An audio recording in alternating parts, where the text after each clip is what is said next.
നമുക്കൊപ്പം ചേരുന്നുണ്ട്. അല്ലമീൻ, ഇപ്പോൾ പുതുപ്പള്ളി വലിയ പള്ളിയിൽ ചടങ്ങുകൾ പുരോഗമിക്കുകയാണ്. ഇന്നിപ്പോൾ വലിയ ചടങ്ങുകളാണ് കോൺഗ്രസ് സംഘടിപ്പിച്ചിരിക്കുന്നത്. ഉമ്മൻചാണ്ടി ഇല്ലാത്ത ഒരു വർഷം കോൺഗ്രസ് പ്രവർത്തകരെ സംബന്ധിച്ച് വളരെ വേദനിപ്പിക്കുന്നതാണ് എന്ന കാര്യത്തിൽ തർക്കമില്ല.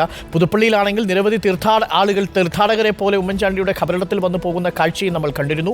എന്താണ് പള്ളിയിൽ നിന്നുള്ള വാർത്തകൾ? ഇപ്പോൾ ഷാഫി പറമ്പിലെ നമ്മൾ കണ്ടു, ബെന്നി ബെഹനാനെ കണ്ടു. അങ്ങനെ കോൺഗ്രസിലെ മുതിർന്ന നേതാക്കൾ എല്ലാവരും പള്ളിയിൽ എത്തിച്ചേർന്നിട്ടുണ്ട് എന്നാണ് മനസ്സിലാക്കുന്നത്. എന്താണ് പള്ളിയിൽ നിന്നുള്ള വിവരങ്ങൾ? അല്ലമീൻ. അരുൺ, പ്രാർത്ഥനാ ചടങ്ങുകൾ ഒരു ഭാഗത്ത് പൂർത്തിയായിരിക്കുകയാണ്.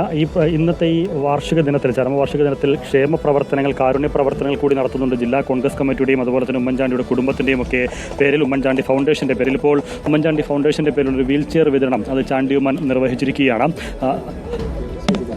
KSU നേതൃത്വത്തിലുള്ളതാണ്. KSU പുതുപ്പള്ളി മണ്ഡലം കമ്മിറ്റി സ്പോൺസർ ചെയ്ത വീൽ ചെയറുകളാണ് ഇപ്പോൾ വിതരണം ചെയ്യുന്നത്. ഇത് മാത്രമല്ല, ഏതാണ്ട് 3000-ഓളം വിദ്യാർത്ഥികൾക്ക് 3 ലക്ഷം രൂപയുടെ സ്കോളർഷിപ്പ് വിതരണം, അങ്ങനെ പലതരത്തിലുള്ള ക്ഷേമ പ്രവർത്തനങ്ങൾക്ക് കൂടിയും ജില്ലാ കമ്മിറ്റിയും അതുപോലെ തന്നെ ഉമ്മൻചാണ്ടിയുടെ കുടുംബവും ഫൗണ്ടേഷൻ്റെയൊക്കെ നേതൃത്വത്തിൽ രൂപം നൽകിയിട്ടുണ്ട്. ആ തരത്തിലുള്ള ചടങ്ങുകളും ഇന്ന് നടക്കുകയാണ്. പ്രാർത്ഥനാ ചടങ്ങുകൾ ഒരു ഭാഗത്ത് പൂർത്തിയായിരിക്കുകയാണ്.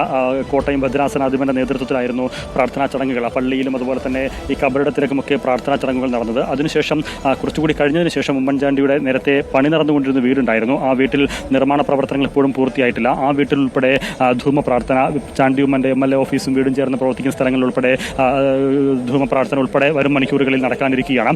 കോൺഗ്രസിൻ്റെ മുതിർന്ന നേതാക്കളൊക്കെ ഇവിടേക്ക് എത്തിക്കൊണ്ടിരിക്കുകയാണ്. മുതിർന്ന നേതാക്കൾ മാത്രമല്ല, സമൂഹത്തിൻ്റെ വിവിധ തുറകളിൽ നിന്നുള്ള ആളുകളാണ് ഇവിടേക്ക് എത്തിക്കൊണ്ടിരിക്കുന്നത്. അത് കഴിഞ്ഞ 1 വർഷമായി ഉമ്മൻചാണ്ടിയെ തേടി, ഉമ്മൻചാണ്ടിയെ കാണാനായി ഈ കല്ലറയിലേക്ക് അദ്ദേഹത്തിൻ്റെ അദൃശ്യ സാന്നിധ്യം അനുഭവിക്കുന്നതിനായി ഇവിടേക്ക് ഒഴുകിയെത്തുന്ന 100 കണക്കിന് ആളുകളുണ്ട്, നിരവധി പേരുണ്ട്. അതൊന്നും ഒരു കുറവുമില്ല എന്നുള്ളതാണ്. 100 കണക്കിന് ആളുകൾ ഇന്ന് രാവിലെ മുതൽ തന്നെ സംസ്ഥാനത്തിൻ്റെ വിവിധ ഭാഗങ്ങളിൽ നിന്ന് ഇവിടേക്ക് എത്തിയിട്ടുണ്ട്. ഇന്നലെ തന്നെ ഇവിടെ വന്ന് തമ്പടിച്ച ആളുകളുമുണ്ട്.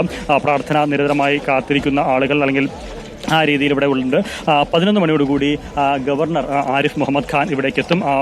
അനുസ്മരണ സമ്മേളനം ഉദ്ഘാടനം ചെയ്യുകയും ചെയ്യും. അതിനുശേഷവും വിവിധങ്ങളായിട്ടുള്ള പരിപാടികൾക്കാണ് രൂപം നൽകിയിട്ടുള്ളത് പലരും.